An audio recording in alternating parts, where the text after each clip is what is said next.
Good morning, everybody. Welcome to another episode of Mornings with the Outlaw here on the Outlaw Nation channel. I am the Outlaw John Rocha, joined as always by the lady over there. You see Alex Shashek. How are you, Alex? How are things? I'm pretty darn spiffy. That's how I'm doing. Yeah, I can't wait. Yeah, this is definitely a big day. A lot of news that broke out in the past 48 hours in particular. So there's lots to dive into today. Yeah. How are you? I'm good. I'm good. Yeah, you make a great point. You know, we've been talking a lot over the last few days about Disney's deal with restructuring and what it means for streaming. And we'll get into a little bit of that connected to one of our stories today as well. But, you know, Hollywood keeps marching on. Deals keep getting made. Movies keep getting shot. All this fear of like, is it the end of cinema? It may not be the end of cinema, or if it is, Hollywood is still marching forward to create their movies. So it's not the end of movies. It might be the end of the theater-going experience as we've come to know it in the past, but it does not mean it's the end of movies or end of entertainment or end of the things that we rely on or enjoy that make us think about the world or take our minds off things that are going on in the world. So in that way, that's extremely positive. And we definitely have two huge stories that broke over the last, as you said, 20 to 40 to 48 hours to talk about here on the show, Alex. And just want to remind everybody here, remember, Streamlabs and Super Chats are how we make things go here in the Outlaw Nation. So if you can send in any Streamlabs or Super Chats, we'd appreciate it. Any comments or thoughts about the stuff we're talking about, your opinion, your point of views, or maybe about something else. Certainly, we've answered some questions from a number of people about other things that are not the topics we're discussing here on the show. Feel free. Could be Schmodown questions, could be entertainment news questions, could be anything going on in the world. Just send in your send in your Streamlabs and your Super Chats for that. And the Streamlabs address is right there on the screen, or you can find it in the description for this video down below. All right, Alex, are you ready to get into things today? Man, I am aggressively ready to get into things today.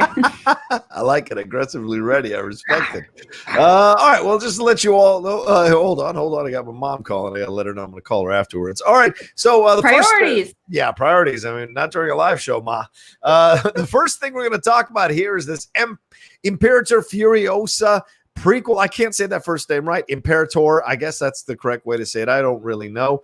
But it's going to be called Furiosa. This is a prequel film that is being done here by George Miller, who is returning to write and direct. Of course, George Miller has done all the Mad Max installments.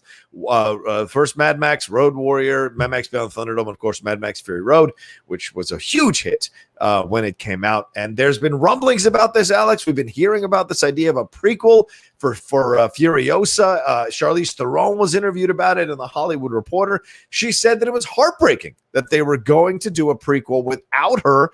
She said it's a tough one to swallow. Listen, I fully respect George, if not more so in the aftermath of making Fury Road with him. He's a master, and I wish him nothing but the best.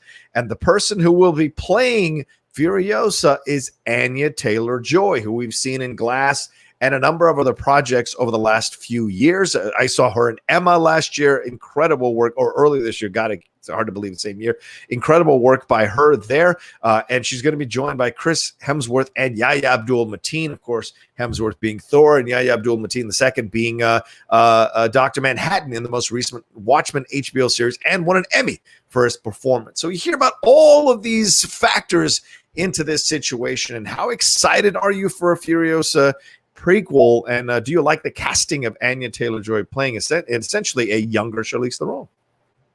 I feel very conflicted because, Anya Taylor-Joy, I have nothing but respect for her. I love her as an actress. I have seen everything I've seen her in, like The Witch, Emma, like you said, she's fantastic. Right. But a prequel is not something I was like, we're going to get a sequel. One of the big takeaways from Mad Max Fury Road was like, oh my gosh, Furiosa is like the best thing ever. Oh my gosh. One of like a true feminist icon when it comes to a cinema. Everyone was like loving her. And then we found out, we're totally getting another one, but not with her in particular. Right. We're going to get Furiosa, but we're going to go with a younger Furiosa.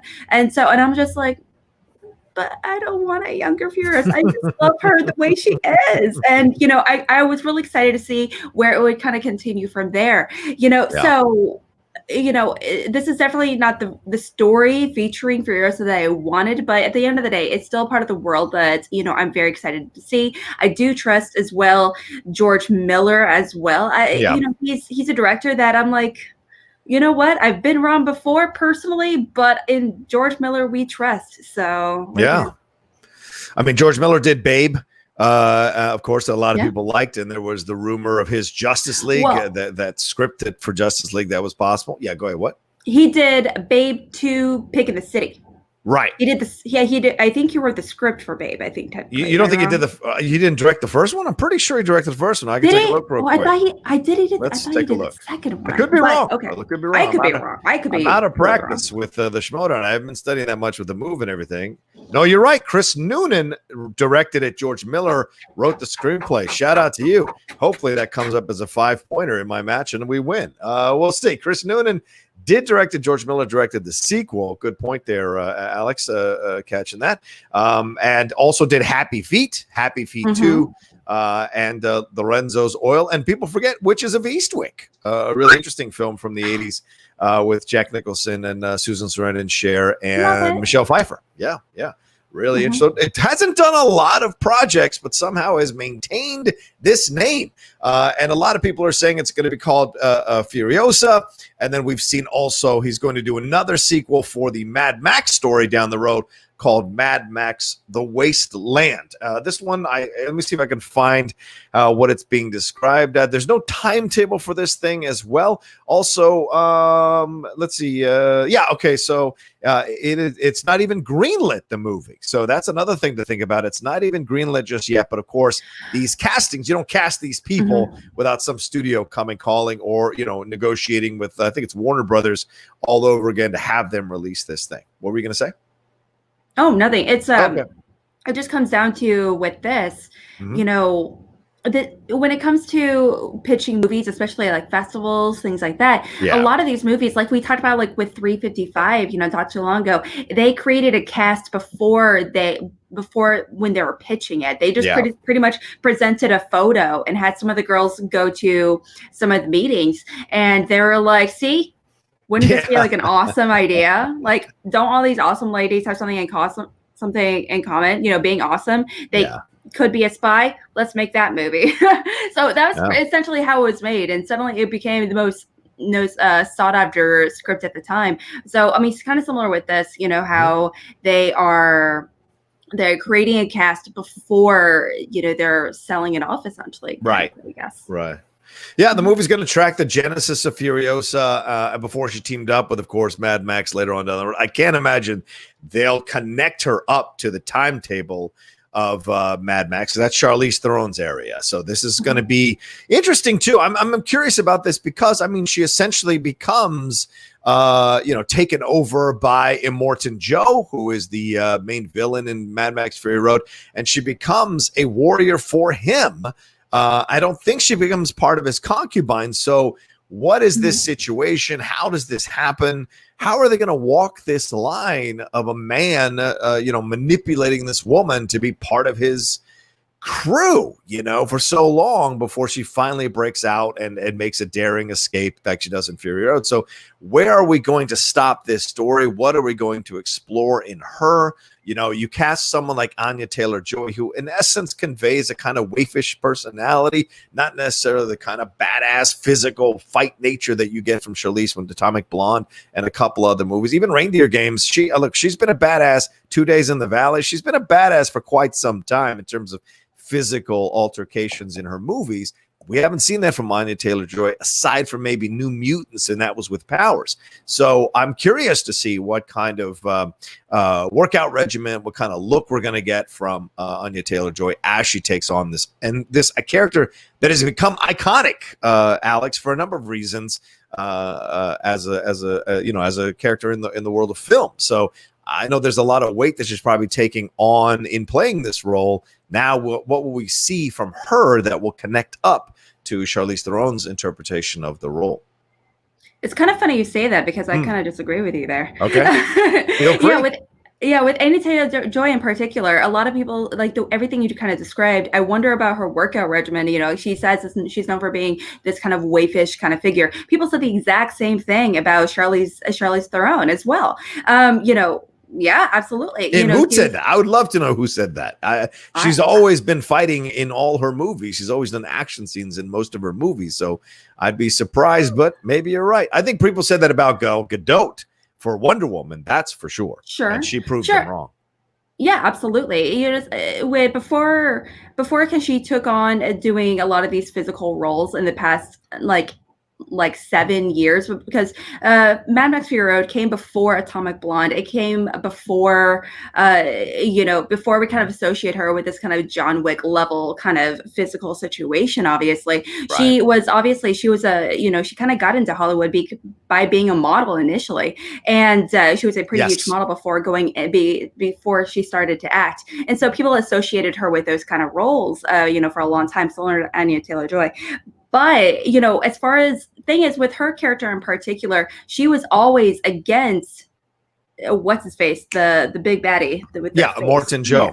Yeah, she was always against him, like actively, and it's probably going to dive into how she lost her arm in particular. You know, how she's been a skilled marksman and everything for a very, very long time, and very much a really great lead, really great relationship, you know, with the concubines as well. But you know, and as far as her rising to the rankings, that's something that's been Lynn to discuss, because she has forever she's been wanting to return to the green, essentially. What has that been like for her? So that's been her entire journey. Is maybe she was taken as a child. Maybe she was just told about the green and she kind of hallucinated it or something like that. And as a result, she like assumed that she was part of the green, you know. And so as a result, you know, she's always been against Joe in particular, but for how long? And let's face it, the movie takes place in this weird dystopian Australia, and it's definitely has a Aeon Flux. Yeah, forgot about Aeon Flux. Absolutely, Andrew. Right. You know,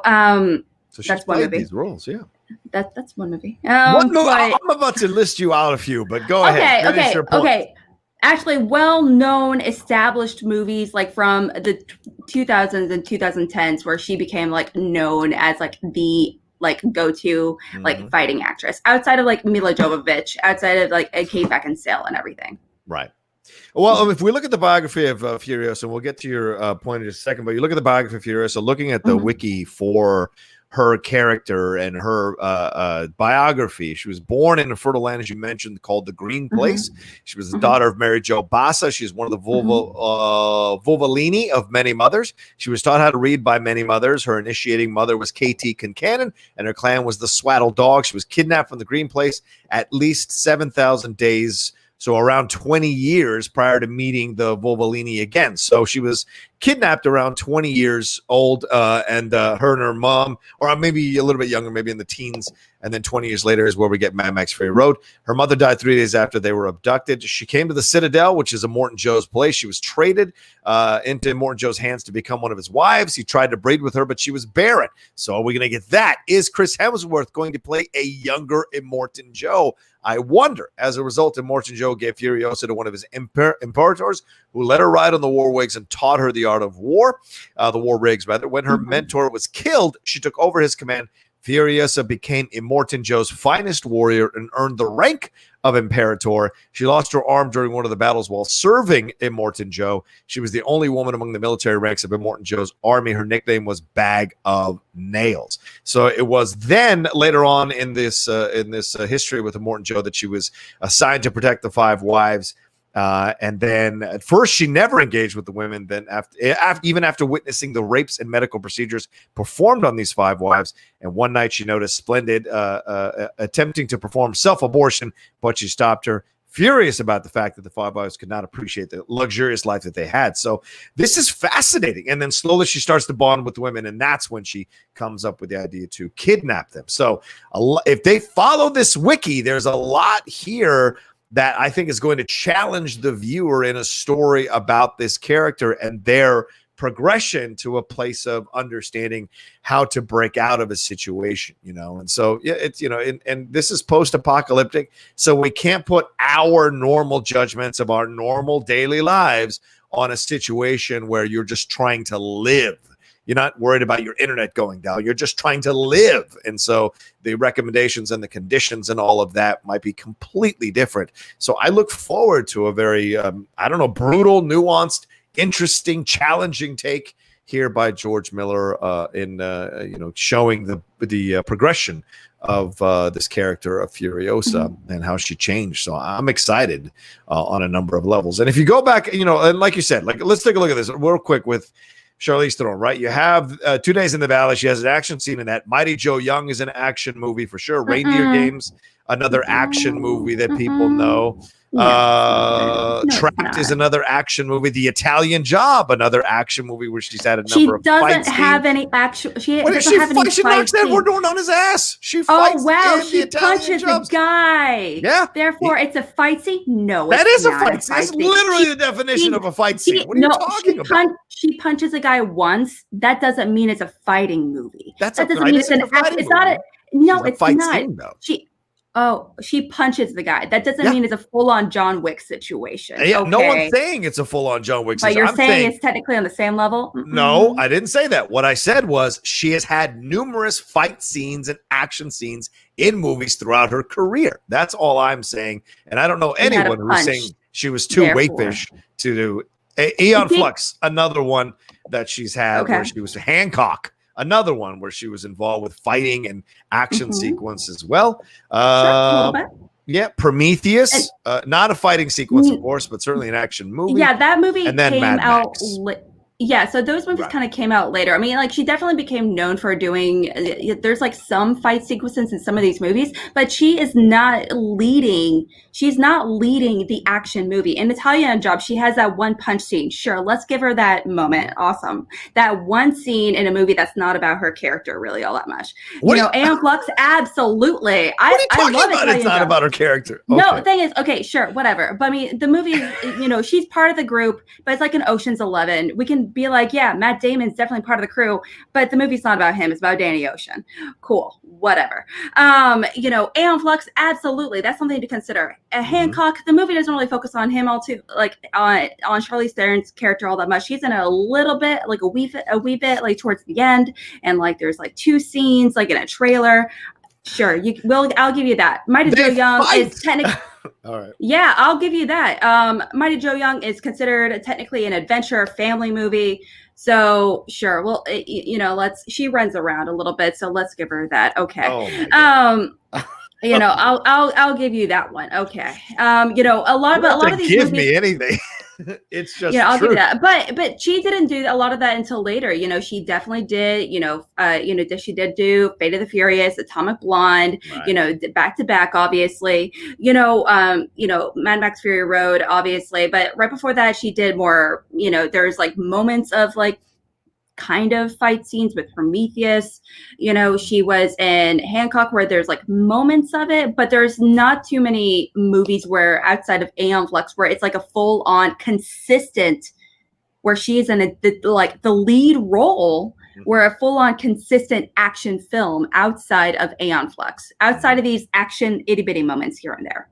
Okay. Yeah, I know you're trying to twist the narrative to fit, or twist the argument to fit your narrative, saying these are itty bitty. You're being diminutive about these scenes, but these scenes actually showcased what she could do. They were building the foundations of her abilities to do fight scenes. She doesn't get Aeon Flux if you don't see her in fight scenes in other movies when people start to believe she can lead a thing. Even Monster has some pretty brutal fight scenes when she's going after these guys, when she's being raped and fighting off people raping her. The scene with Edward Norton, yes, there is a punch scene, but she's also doing a bunch of action sequences in those minis and all this. And it is about her character because Donald Sutherland was her dad, who got killed by Edward Norton, I know. and they're trying to get revenge for everything. So dude, you don't need to explain to me. Part of it. You don't need to explain to me. I'm countering one of my favorite movies of all time. You don't need to explain to me that movie. The thing is, she's not having she's not in a hand-to-hand combat situation.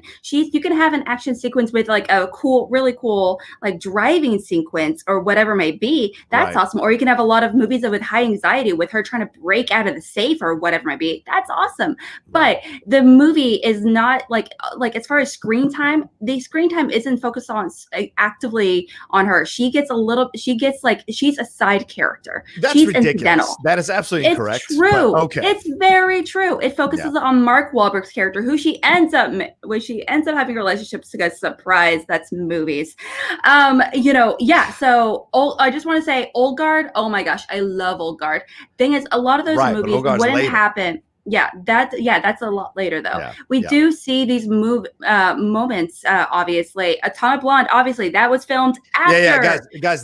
So for those who come in late, what we're arguing a lot later. Yeah, what we're arguing real quick. Yeah, that's a lot sooner. For the people who've come in late, what Alex and I are arguing about is Alex thinks that she hasn't shown or been doing action sequences throughout her career, that she's only recently been this kind of thing as a counter to Anya Taylor-Joy being seen as a waifish kind of skinnier girl. Can't you handle the action sequence? And my point is that Charlize Theron has been doing them for quite some time throughout her entire career. And Alex is claiming that people were saying that Charlize Theron was too waifish or small at the beginning of her career to do action sequence, and I have no evidence of that. I don't think that ever happened.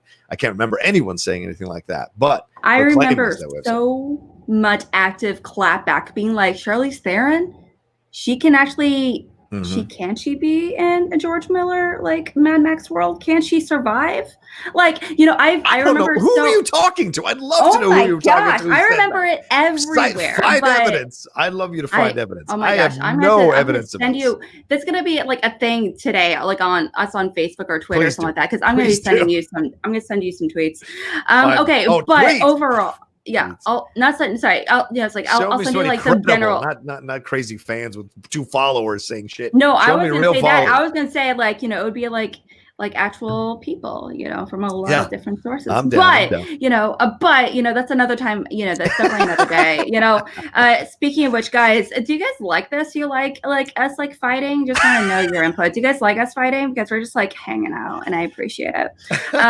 Because surprise, we have a lot of opposing ideas, and that's a great thing. That's actually why I like being part of the show a lot, though. It's true. And I take Alex's point. I think that's certainly been something they said about Gal Gadot. And I was one of the first people that said that. And then one of the first people that admitted I was wrong when it happened. I have no problem. I've never had an issue admitting when I'm wrong about a situation because I'm honest in my assessment and I'm honest in my criticism or my support of something. And if it changes, I'm honest in changing my mind about it. I think that's a good way. I think a lot of people should be that way in this world to stop holding on to opinions and try to manipulate situations. So, but I hear Alex's point. In my opinion, she wasn't. In Alex's opinion, she was. So we move forward from there, and we'll see what happens. I mean, we'll see what happens with this. I look forward to it because I love Anya Taylor-Joy as an actress. I enjoy her work. I think she's got an Oscar in her future. Absolutely. Definitely. After having seen Emma, I mean, I just was blown away by what she did in Emma. And so I found that to be a really great film that showcased her abilities as an actress, her abilities to lead certain properties. I haven't seen New Mutants yet. I'll probably wait for that to go on streaming before I ever see it. But I look forward to seeing what she can do in the situation. And let's not discount Chris Hemsworth and Yahya Abdul-Mateen II as well being a part of this.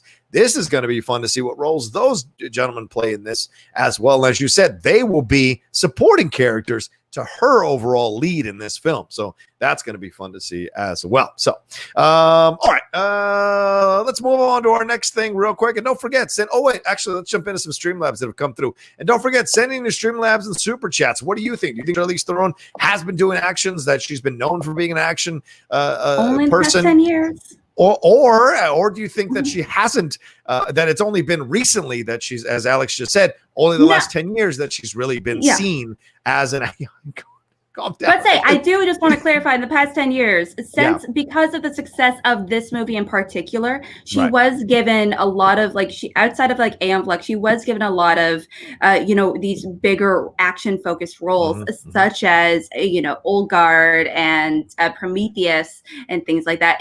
Prometheus is just like, it's whatever, but that one in particular is definitely, it's definitely a sci-fi, like action specifically. But in particular, it all kind of stemmed from her success in this movie.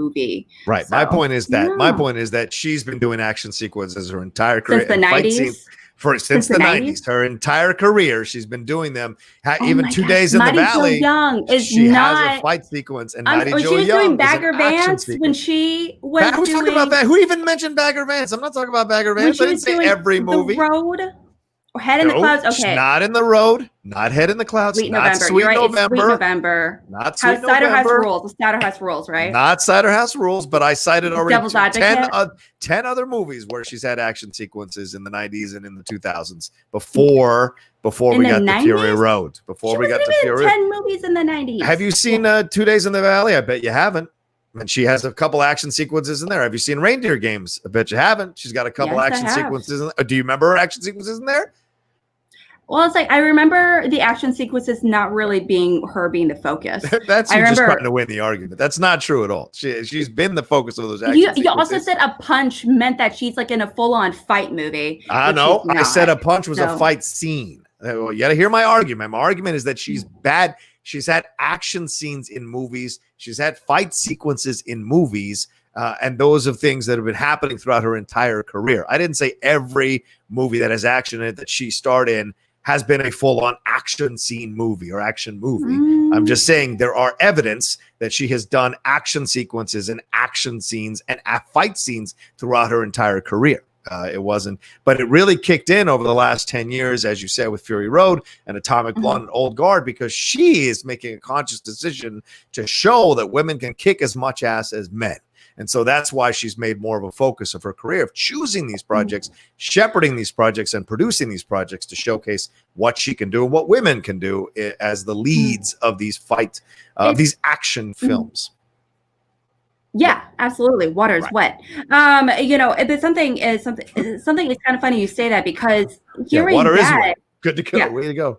With that being said, it's like you said, she is making such a conscious effort to really lead a lot of these more action focused movies, she's producing a lot more of these movies that are focused on action, like the Old Guard and, things like that. And, so I imagine when this story broke, I don't want to say she was heartbroken, but like you said, it's like it's something, it's hard to swallow, because she gave so much physically to this role.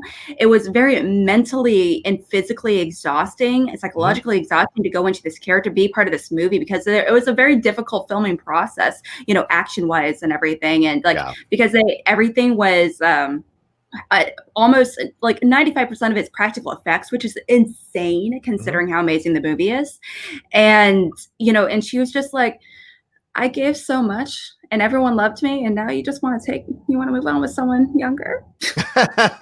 Like, after everything I did for you, George Miller. There's a great article in the New York Times that you can read from Jason Bailey, and the headline is, "From her debut in 2 Days in the Valley to the Old Guard, the actress has taken action seriously." So just letting you know. Yeah, in the past decade, she's really taken it seriously. That details all those things, all the films that she's had since the beginning of her career, all the fight scenes that she's been in and talked about and had in her movies. So something for you to explore if you want to explore it. In the past decade, absolutely, she has. Well, right. I'm saying her entire career. I know. Anyway, let's move on. Let's move on to our second. Oh, wait, no, let's move on to some Streamlabs that have jumped through here. Ben Rayner said, "Hey, Rocha and Alex, hope it's a good Thursday. Out of Hugh Jackman as Logan, Ryan Reynolds as Wade, Wilson, Robert Downey Jr. as Tony Stark, all being like born to play their respective parts, who do you think did it the best?" Wow. I think I lean towards Hugh as Logan. Oh, what would you think, Alex? Do you think Hugh Jackman was better as Logan than Ryan Reynolds' way as Deadpool and Robert Downey Jr. as Tony Stark? That's a really, really great question. It is. I mean, like, it's like a lot of these roles in particular, like you can, like with your castings, everything, like I can picture Michael Fassbender and, Ian, what's his face, as, Magneto. Yes. Michael Fassbender but at the same time, McClellan, yeah. Yeah, Michael. Yeah, I just picture him as Gandalf, and I'm like, that's not his name. Gandalf is not his name. I'm like, but that's not his name. He's not Gandalf. the right. But it's, but so many of these actors, like Hugh Jackman, Patrick Stewart in particular, I have a hard time. Well, Ryan Reynolds, obviously, I have a hard time really imagining as anyone else. Right. To be completely honest. So yeah, it's like tough tie. It's definitely a tie. I think other people could be Deadpool. I think other people could be Tony Stark. But I don't know if I could see anyone who could really capture Logan. In fact, if you told me they were recasting Deadpool, recasting Tony Stark, I wouldn't be broken up about it. But I am crazy judgmental of anyone who is going to play Logan or Wolverine, because Hugh Jackman really brought it off the page onto the screen. And even in crap movies, and some of them have been crap movies, he stood out as Logan. And then, of course, Logan, he was incredible in Logan. So I don't know, but I mean, like, I could see somebody else doing the Tony. I mean, in essence, Sam Rockwell is doing his version of Tony Stark when he was playing Justin Hammer. So, I wonder. It's a good question, though. It's a great question, Ben. My answer is Logan. Yours is a tie, right? You say it's a tie between all three? Yeah. That if we're going into the MCU, I have a hard time picturing anyone outside of I have a hard time picturing anyone outside of Bradley Cooper doing Rocket Raccoon. Oh yeah. Just I love the videos of him behind the scenes just doing the voice, and I'm like, I don't want anyone else. Right. This could be a character that goes on for another 50 years, and I want Bradley Cooper as a 95-year-old man. Yeah. And in the room voicing Rocket Raccoon. This is a great point. Yeah, Tom Cruise could have been great as Tony Stark. He was supposed to be. It almost happened. Yeah, it almost happened, except they couldn't see his face, and he didn't like that. He wanted his face to be seen. All right, next Streamlab from Andrew G. I'm seeing some rumors of a Cara Dune spinoff series, and for those of you who may not know The Mandalorian, Cara Dune is the character that Gina Carano is playing. Feelings about the actress aside, what do you think of all these spinoff rumors? Do you think we need it? Why does Lucasfilm/Disney think every character in this franchise needs their own show or film?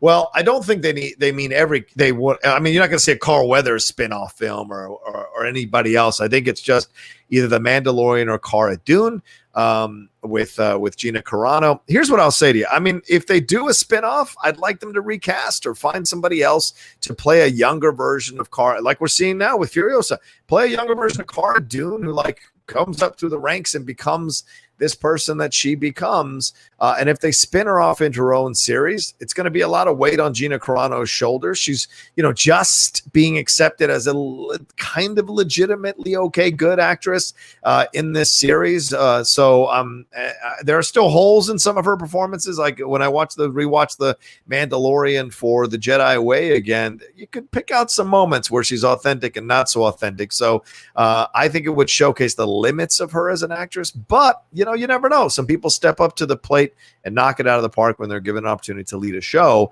I don't mind a Cara Dune spinoff series, but I don't think they're going to spin off everything. I don't think we'll get a Baby Yoda spinoff series. It's either Mandalorian or Cara Dune, and she seems the most logical choice because there's a lot of history with her character. What do you think, Alex? Would you want to see a Cara Dune spinoff series? Would you want to see Gina Carano lead a series like this in the Star Wars universe, or are you kind of cool with what you get from her in The Mandalorian?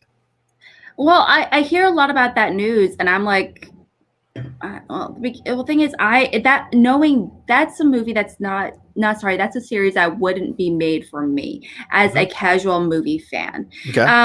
So, I haven't read the books. I haven't seen, the TV series, any of the animated shows or anything like that. So I don't know about the lore and history or anything personally. Now I do know, someone told me that I think it was like Jeff Snyder or something like that, like mentioned like only like 5% of Americans actually have Twitter. And so I see a lot of like I would see like a lot of, and so I'm like, I hear that and I'm like, what? Where'd you get that stat? And two, is that real? I don't know. I have no clue. I have no frame of reference. But I see a lot of uproar on Twitter about it, understandably, absolutely, but at the same time, I don't know if that's really reflected in, in popular culture necessarily all that much, because, my brother's a big fan, but he doesn't have Twitter, Right. and so, and he's like mentioned, man, when he heard about this, he like texted me, he's like, hey, did you hear about this potential? And I was like, yeah, I'm not gonna say anything, but cool if you like it. So it's, it's definitely, pretty interesting for sure. Overall. Yeah, I'm looking at this study that Jeff might be referencing. Yeah, 7% of Americans use Twitter. That's fewer than 1 in every 13. But while only 7% of Americans are using, the Twitter population is still 17 million people, which is roughly the equivalent of the combined populations of Connecticut, Oregon, Kentucky, Kansas, and Oklahoma. So, the smallest populations of the U.S. Yeah, but they both. As someone that lived in Oklahoma, that place has like the place has like a total of like 15 people. I gotta be honest. So, it's like, it's rough. But they still get 2 senators, which is I don't know. Anyway, that's a separate conversation. That's a conversation. That's another show. But yeah, so I mean, we'll see with the Cara Dune spinoff series, and we'll see. I mean, I wouldn't mind one, but I think you'd have to. I think it'd be smart to go younger and find to see her story, and maybe recast a little bit. All right, Ben Rayner donated. He said, I am bummed out that we never got George Miller's Justice League. That would have been really fun with that cast he built. Just mentioning Adam Brody as the Flash and Armie Hammer as Batman would have been hella fun, in my opinion. Yeah, probably. Armie Hammer as Batman would have been an interesting take for sure. And I'm sure Adam Brody is way less problematic than Ezra Miller as the Flash. So that would have been fun too. D-Train says, how about that cast for Adam McKay's Don't Look Up? Leonardo DiCaprio, Meryl Streep, Cate Blanchett, Timothy Chalamet, Martin Lawrence, I think, Jonah Hill. Jonah Hill. And then there's Ariana Grande. Well, I get D-Train's shot at Ariana there at the end, but the truth is Ariana built a career being an actress on those Disney shows. So it's not like she doesn't have a experience being an actress. And maybe she wants to step up to the plate as she's gotten a little bit older. She's done her music. She's very successful doing that. And we'll see what character it is before we go judging.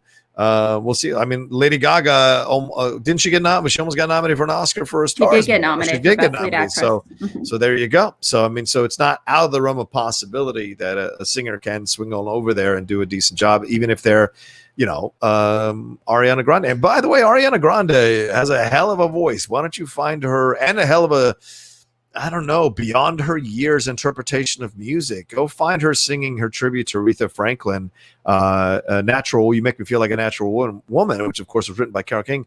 But like, watch her version of it. It is remarkable. It is incredible. A girl of that age to be able to convey such weight and power in her depiction of the song. So that conveys to me that she has an ability to be an actress. So we shall see if she can take on this material and do well. What do you think about this, Alex? Do you like the Ariana Grande casting, or do you have an issue with it?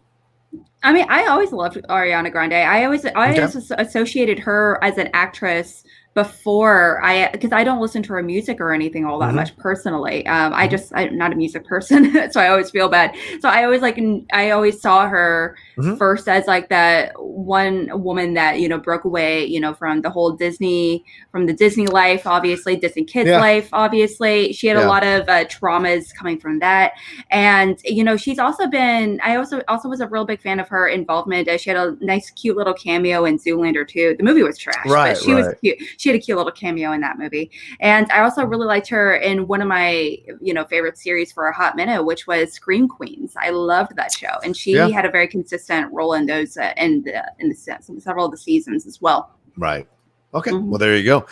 So thank you so much for sending that in, D-Tran. Really appreciate it. Keep sending in Streamlabs and the Super Chats, people. Remember, it's the Streamlabs and the Super Chats that power this show, and will keep this show going. I appreciate the views being there. You know, we're hitting almost $2,000 on every one of these, $2,000 in terms of views, every one of these shows, but I'd like to get the support for it up as well, especially on Thursdays. I know it's kind of tough. I know we're in between that Wednesday and Friday situation, but it would be good to get some support for the show here as we do the things that we're doing. Let us know what you enjoy about the show. Let us know what you want us to argue about or talk about, and let us know what you think about the topics we're covering. And speaking of which, let's move on to our second topic here, Alex, and that is Coming to America 2. We're going to get through this real quick. America 2 is in the process of being sold by Paramount Pictures to Amazon Studios. You know, and on the heels of the Disney stuff, talking about the Disney stuff and then restructuring like we did on Tuesday, restructure on Disney Plus, it's pretty much showcasing what's going to start happening, I think, more and more frequently,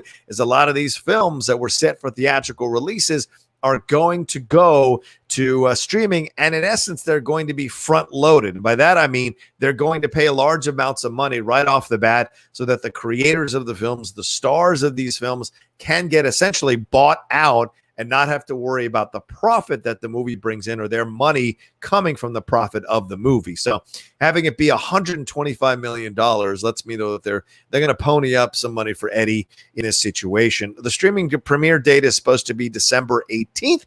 The final details of this deal are being hammered out, including two complex consumer marketing tie-ins with McDonald's and Crown Royal, the whiskey brand of Crown Royal, which are expected to transfer over to Amazon Studios with the film. Murphy has yet to give his blessing, so that's still up in the air as well. But this follows the pattern that Jennifer Salka, who was recently hired over the last year and a half to be the head of Amazon Studios. She's been on the hunt for more and more commercial fare. She got that sequel for Borat. She's bought Tom Clancy's adaptation of Without Remorse that stars Michael B. Jordan. She even picked up that Regina King film, One Night in Miami, about Muhammad Ali and Malcolm X and Jim Brown and a couple other very strong black activists at that time attending Ali's fight versus Sonny Liston. So this kind of follows in that vein. They're moving away from necessarily the art house stuff like Manchester by the Sea and moving more towards trying to have a little more commercial fare. So do you like this idea? Did you see the first Coming to America movie? Were you excited about the sequel? Do you think this is yet another sign that streaming is going to be the way to go for a lot of these films that aren't necessarily big budget movies? I haven't seen. I'm definitely a movie fan that's trying to actively expand my movie knowledge, and personally, because I haven't seen that much movies. But gosh darn it, of course I've seen Coming to America, Rocha. Jeez, that's Mary and Joseph. Well, come on now, I've seen Coming to America. I have seen that movie in particular. It's so great. It holds the heck up. It really does. So funny. This movie in particular, I was really curious to see if this was going to come out to Amazon, just because it is such a big movie. It was going to be an event coming out in theaters. Again, everyone and my mama knows about this movie. That it's not only happening, but my mom's like, man, I don't go to the movies very much. But she was like, honey, date night for that movie. And so, it definitely kind of speaks to its popularity, obviously. And, bringing back so much of the cast, bringing back so many people. Arsenio Hall. Yeah. My dude. I miss him so much. And Wesley Snipes. Oh, so thing is, I do know. I remember hearing Eddie Murphy say in an interview that they're like, "Yeah, we're adamant. We definitely want to stick to theaters." And and I also kind of wonder, part of him coming back, it was the financial aspect. Obviously, he was given a heck of a lot of money in order to do this movie. But this is supposed to be his real big return to fame, doing Dolomite Is My Name, doing this movie, and there is a little bit of talk of doing another Beverly Hills movie there for a hot minute. Obviously, I don't. Yeah, exactly. So I don't know if that's happening, but it's definitely a big return. And so I imagine this is not going to like VOD or something like that, or just straight to Amazon. Was not the big welcoming home party he was kind of hoping for, considering he's a very traditional movie star. Right. He's like old school, traditional. And so he probably doesn't, I don't think he really associates VOD movies as like a way you can really find your success. Yeah. Yeah. Mm-hmm. And this project is one of several that Paramount has sold this year to streamers, including The Trial of Chicago 7 from Aaron Sorkin. Mm-hmm. That's going to come out on Netflix.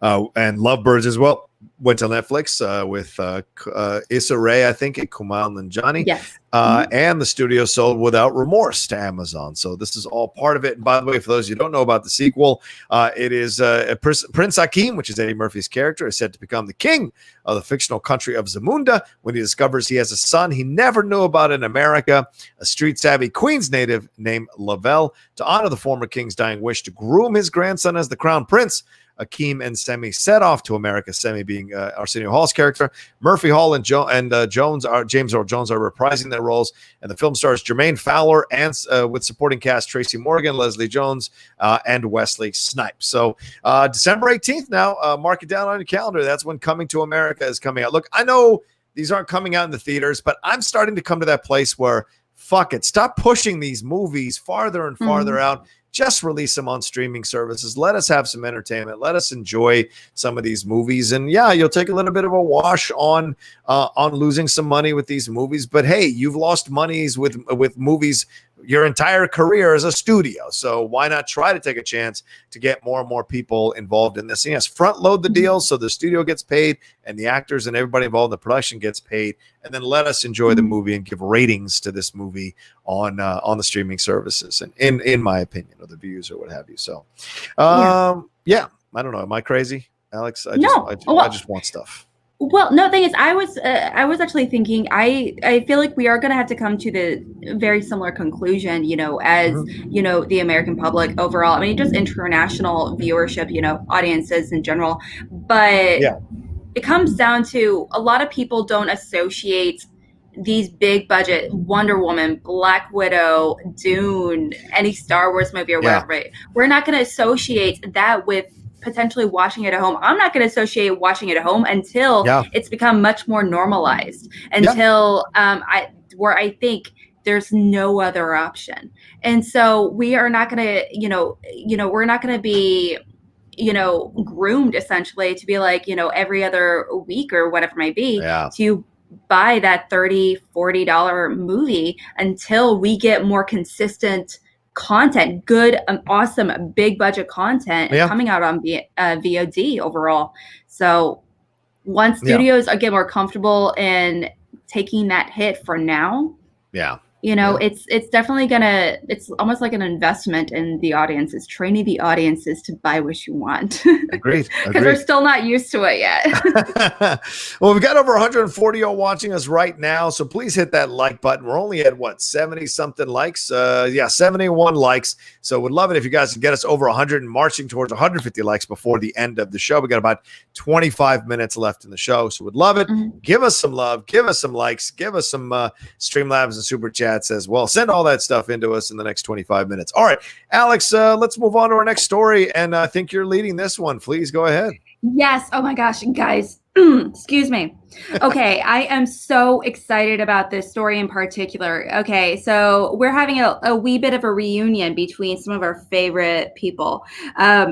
Maybe not favorite people, but some of our favorite combination of, actors, directors, all that good stuff. Ridley Scott, he's going to be directing it's like a huge historical war epic known as Kit Bag. It tells a story of Napoleon. So, it really kind of films the original and personal look of Napoleon's origins, his swift and ruthless climb to emperor through the prism of his addictive and volatile relationship with his, empress wife Josephine, obviously, but also his intention to Scott's intention is to really capture a lot of Napoleon's famous battles, his relentless ambition, his astounding strategic mind as an extraordinary military leader, as well as a war visionary, and who is he have as Napoleon?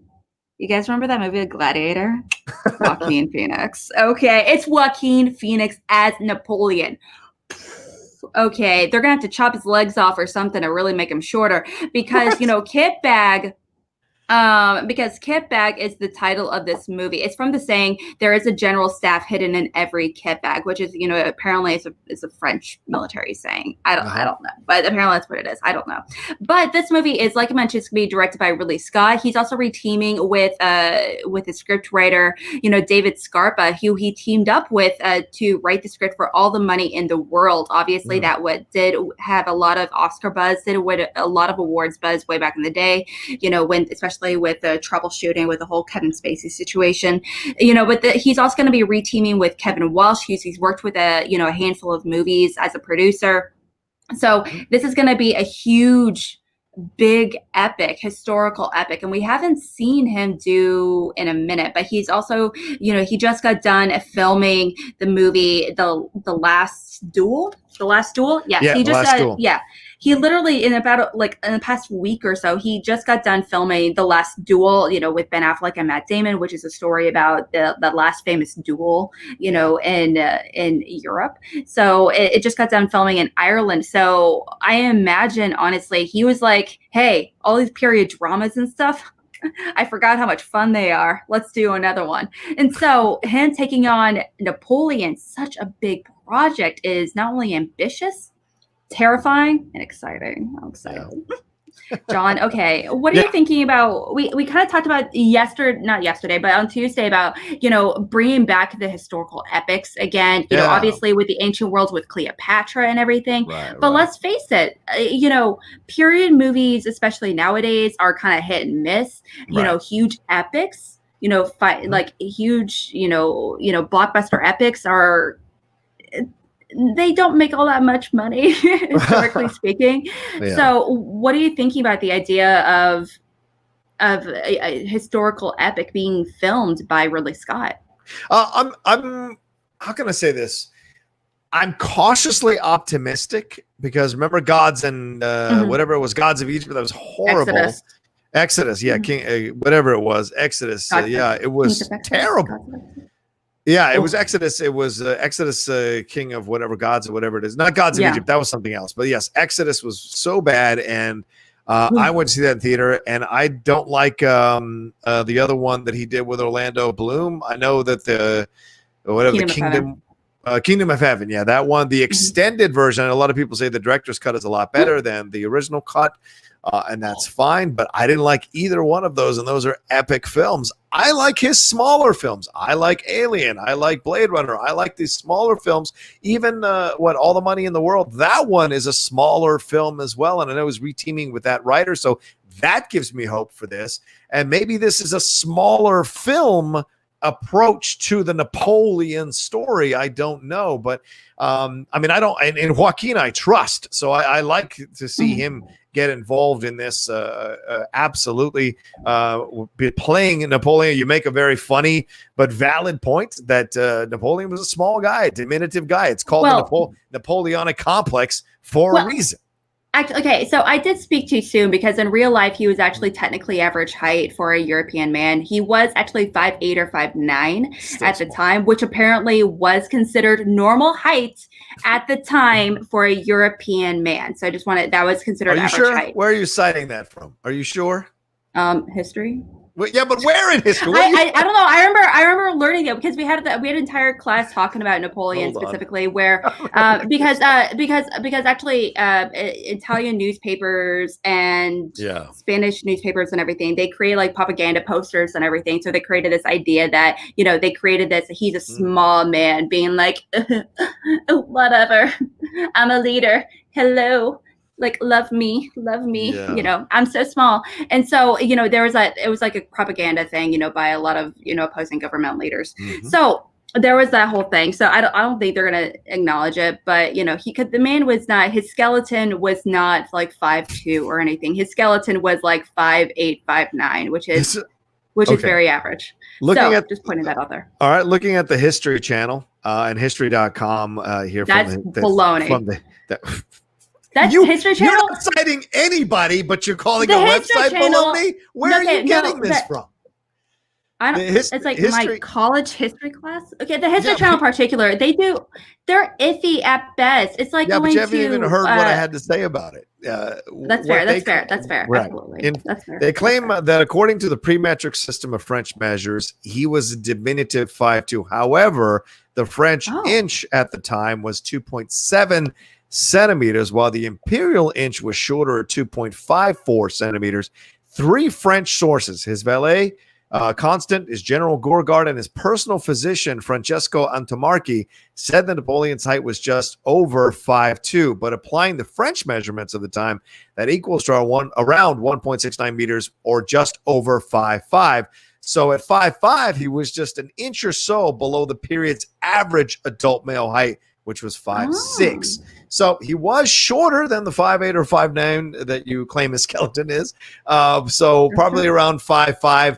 Still shorter than you would think, but not extremely shorter as people have liked to claim in the past. So certainly there's evidence there for that. And you might be right that there, and certainly there's, it's not beyond the realm of possibility to consider that opposing military leaders wanted to ridicule him and make him seem smaller than he actually is. So we'll see how they make that happen for the movie. And just to give you guys a little bit of history about Napoleon I. He was a French military leader who conquered much of Europe in the early 19th century. He was born on the island of Corsica, and Napoleon rapidly rose to the ranks of the military during the French Revolution, which is 1789 to 1799. After he seized his political power in a coup in 1799, he crowned himself emperor in 1804. Shrewd, ambitious, and a skilled military strategist, Napoleon successfully waged war against various coalitions of European nations and expanded his empire. However, after a disastrous French invasion of Russia in 1812, Napoleon abdicated the throne 2 years later and was exiled to the island of Elba. That's Idris or Idris Elba, whatever you want to say. In 1815, he briefly returned to power in the 100 Days campaign. After a crushing defeat at the Battle of Waterloo, he abdicated once again, was exiled to another island, St. Helena, where he died at only 51 years old. That's it. So a lot to cram into a life in only 51 years, Alex. And, of course, his relationship with Josephine is of legend. His extreme love for Josephine is legendary. So this will be fun. Yeah. And somebody mentioned there, Lokesh Lebowski, you're reuniting Ridley Scott and Joaquin Phoenix from Gladiator into this film. So I do have a hope and a desire that this is damn good, because Gladiator was an epic historical film that Ridley Scott got right. So we shall see. We shall see. Yeah, absolutely. You know, he's definitely a hit and miss director. We've definitely had quite a back and forth about Ridley Scott about it, because I personally like most of his movies. One of my favorite crime movies of all time is one that he directed with American Gangster. Yeah. So, you know, he's definitely hit and miss. He's not a very consistent director, but something he clearly has a strong passion for is history. So, you know, with Kingdom of Heaven, with Gladiator, he likes this idea of, you know, the man rising through the ranks and, you know, taking a horrible situation and really coming back for it. So, you know, and also, and I do, as much as I do understand, you know, a lot of the, you know, hesitation with him in particular. But the thing is, I'm more excited about it in particular, not because of so much as, you know, Ridley Scott or, you know, David Scarpa, but this has been a story that's been, you know, moved around quite a bit. Like almost every studio has at one point wanted to do a Napoleon Bonaparte epic. The man, the myth, the legend, you know, so there's so much you can really dive into. His romance life, you know, him with Josephine. If you really want to focus on that, there's so much you can dive into, the psychology aspect of his like obsessive romance and creepy romance. But also obviously he was a huge revolutionary, you know, like he said, war visionary. So there's a lot you can really kind of dive into that, as far as like how he started, how he rose to the ranks, and also how he ended up just dying on a random itty bitty island, supposedly, you know, and where he was like had to be isolated for the rest of his days. So there's a lot to dive into. There's a lot of, you know, mythology surrounding his character. And I feel like if you're going to make a movie like this, if you're going to be diving into Napoleon's battles and history and all that, it has to be a bigger budget movie, honestly. I would love it to be a tighter, smaller movie. Like you said, a lot of his best movies are smaller, like Blade Runner and those movies he made like 40 years ago. That with, Alien and everything. Mm-hmm. But especially now more than ever, he doesn't like doing small movies all that much. So, I'm kind of curious to see that go down. Okay. There you go.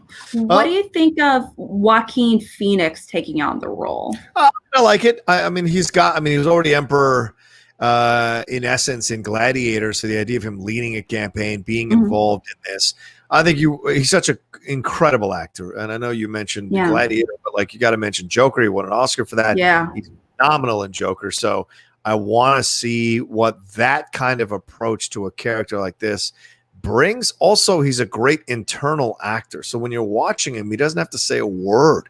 You can watch what's going on inside of his mind as you're watching him on the screen. He's great at doing that. If you ever saw the movie I Was Never Really Here, he barely speaks in that movie, and there's a lot of internal life going on as you're watching it that's very rich.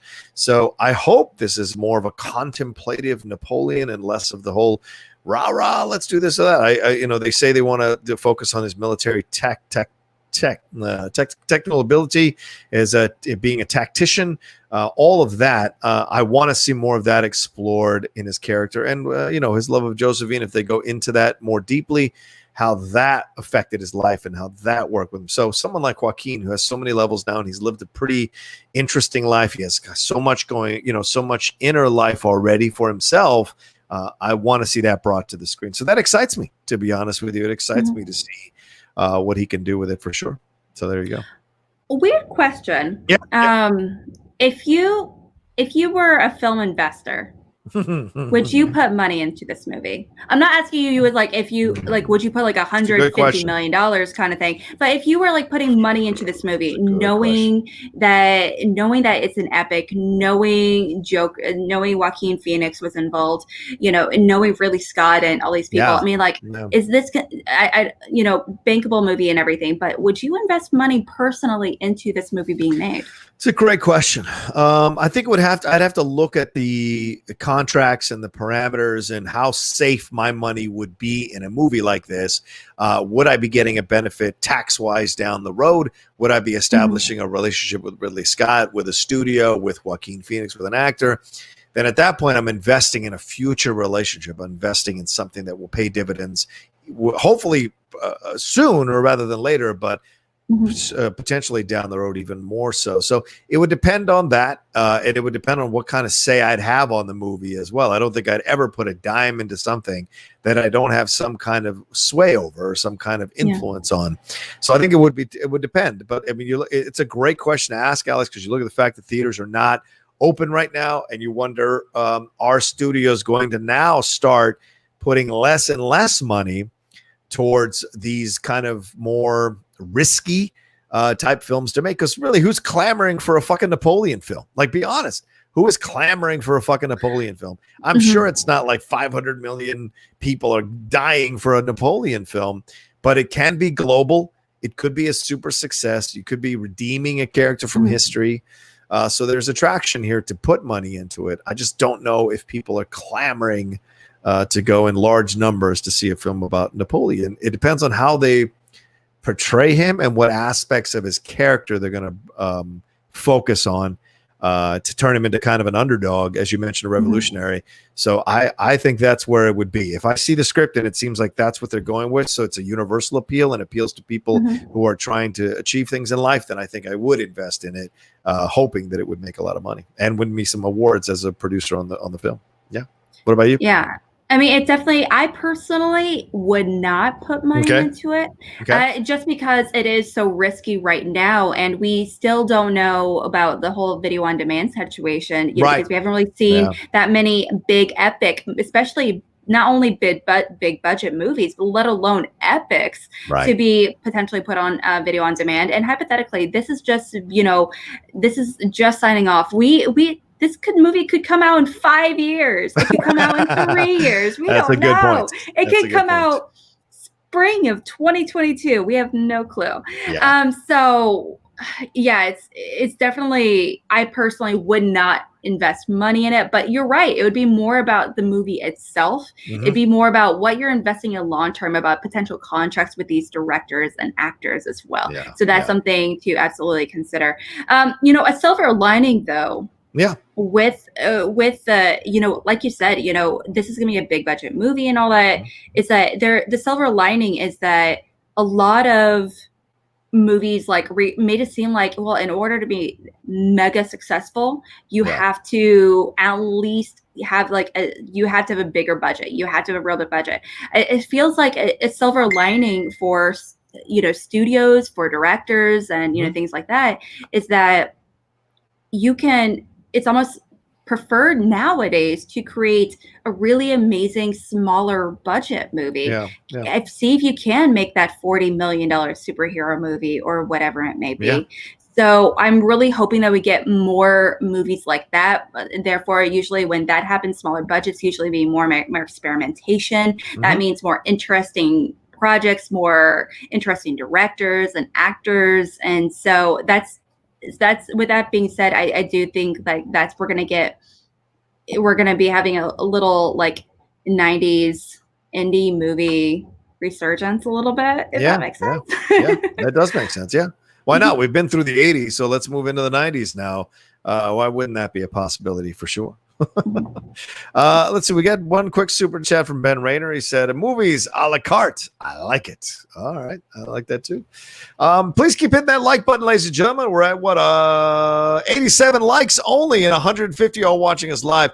Move that cursor button over, or move that cursor over and hit that thumbs up button, hit that like button, and give us some love here. And also, if you haven't subscribed to the channel, subscribe to the channel as well. This is the kind of content that you can get here in the mornings, and then, of course, throughout the day. There's other stuff going on almost every day here on the Outlaw Nation, and soon on the weekends. We'll be having one show on Saturday and Sunday as well. Want to keep it a 7-day network that you can enjoy and have content coming to you to fill in your days as we're all quarantining and self-isolating. So, all right. Is that everything on this story here, Alex? Are we good? Awesome. Yeah, absolutely. Okay.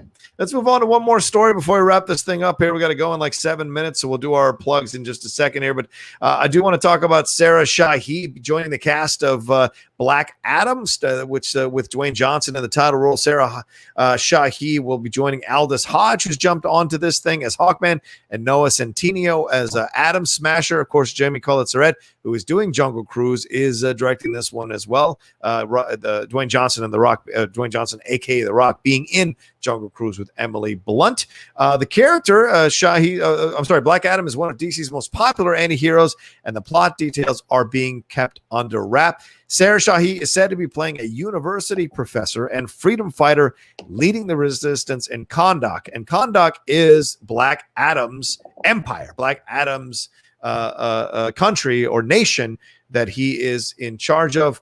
Shahi is currently shooting the Netflix series Sex-Life, and she received acclaim for her work in the Showtime series City on a Hill. She's been in The Rookie, Reverie, Person of Interest, The L Word, and Fairly Legal. Of course, this is being reported by the Illuminati. Want to give them credit.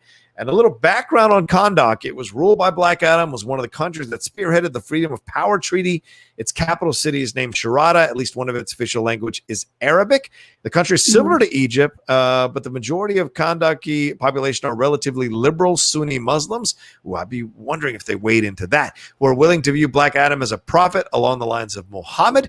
And due to the relatively liberal culture, the social barriers to women in Kahndaq are by no means as stringent as they are in Muslim countries that impose a strict interpretation of Islamic law. So, Alex, you hear Sarah Shahi being involved in this and playing the character that she's playing, a freedom fighter leading the resistance. Will she be the resistance with Black Adam, or will she be the resistance against Black Adam? What do you think about all of this? I don't really know too much personally about the history of Black Adam personally right now. I'm definitely have to do a lot of research about, potential characters and all that good stuff. But this definitely makes me more excited. I also I like when I heard this name, my mind initially went to Alias from like the Oh 90s. yeah, right, sure. With Jennifer Garner with that spy show. And Yeah. that's like my first memory of her as an actress personally, and that and Fairly Legal a little bit later. Mhm. Um but overall, I mean, I love the idea of incorporating more international actors. I love the idea, being an international movie, incorporating more languages, Right. things like that into the movie. And, I'm not entirely like I'm kind of curious to see, the idea of, including freedom fighters, into the movie. Right. It's kind of an interesting route, but again, I don't know the characters. Maybe it's like the most amazing. Maybe it's the most amazing character, and I just don't know who she is. I don't know, Right. but I just like, it's just kind of weird to associate like a freedom fighter is naturally going to be played by a Muslim woman. So I was like, Hmm. the association, but but I mean, she's a fantastic actress. I'm excited either Yeah. way, and so yeah, natural association. I was a little surprised about. Yeah. Mhm. Yeah. She's a former NFL cheerleader as well. She played Carmen on the L Word. She was in Fairly Legal for about a year. She Mhm. did have a supporting role in Alias. Like you said, you think about Alias almost Mhm. immediately. I remember her in that terrible Sylvester Stallone film, Bullet to the Head. She played Oh gosh, Stallone's daughter I in that forgot movie. about that So movie. yeah, so I mean Oh that's no. yeah, I'm a terrible. I will go see almost any Stallone film that gets released in the theaters. Back when it did, I rarely see any of his streaming stuff or any of his stuff that goes out Yeah. onto DVD, but I will definitely go see anything they put out in the theater. So yeah, we'll see what happens. So I'm excited, and you're excited, and we'll see. And this is just kind of keep fleshing out this cast for Black Adam. I hope at some point it goes in front of the cameras, and we get to see what the end result's going to be of this film. So I'm all down for this, and I like that they're focusing on this country or nation of Kahndaq and seeing the history of Black Adam, because he did rule it, then he was deposed, and when he got deposed is when he started to discover how he could get powers to retake control. Then became a tyrant, was locked away, came out, and with the help of the Justice Society of America, which Adam Smasher was a part of, retakes Kahndaq. So it feels like he's going to be this kind of anti-hero that will have some political implications for that city, or I'm sorry, that country. So we'll see.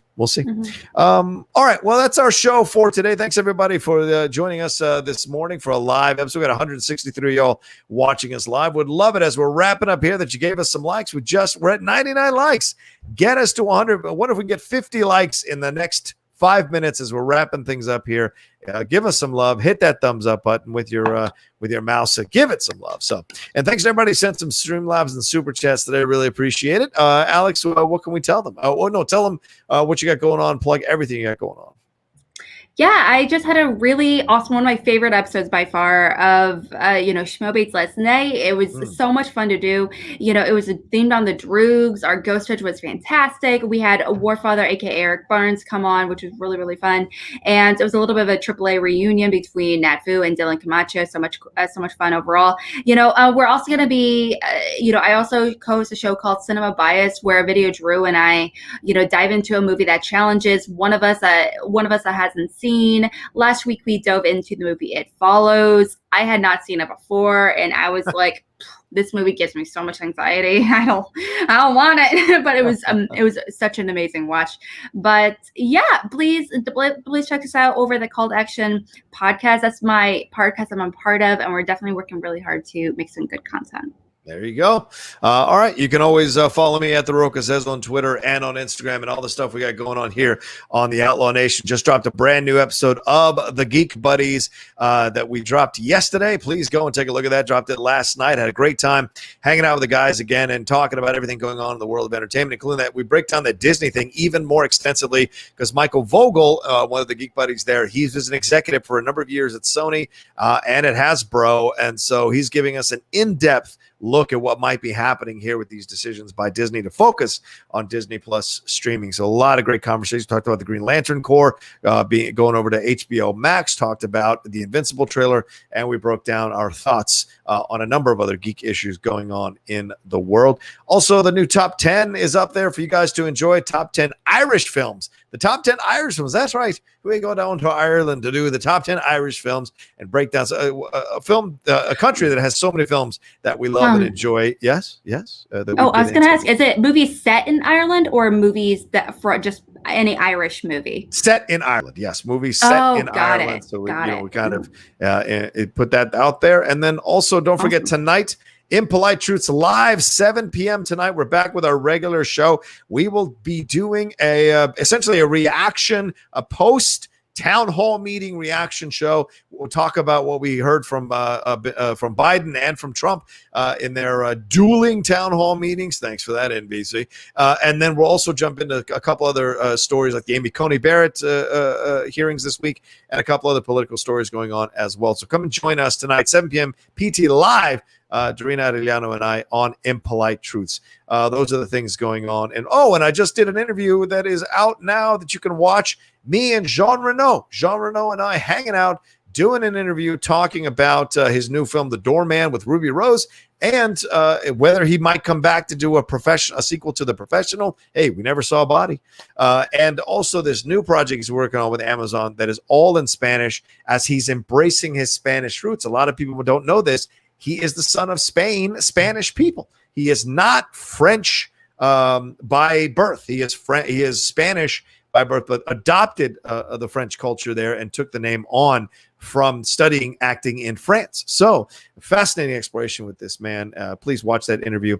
And also my interview with Cody Smith McPhee that's up there. We talk about Nightcrawler and all kinds of things going on in that new sci-fi film, 2067, which you need to watch. All right, that's it. That's it from us. Thank you all so much. Really appreciate you joining us. Follow Alex Shashek and everything she's doing. Follow her on her social media. Get her up there to over 800 followers. Give her some love. And then don't forget to subscribe to the channel down below and share this video. And if you're watching it later, hit that like button, leave a comment here, because the more comments and likes you leave, it elevates the visibility of the show and this channel. All right, that's it from us. Don't forget SCN Live in 13 minutes. Join the crew live over there. Have a great rest of your Thursday, and we'll see you next Tuesday with another brand new episode of Mornings with the Outlaw. Alex, what do we got to tell them?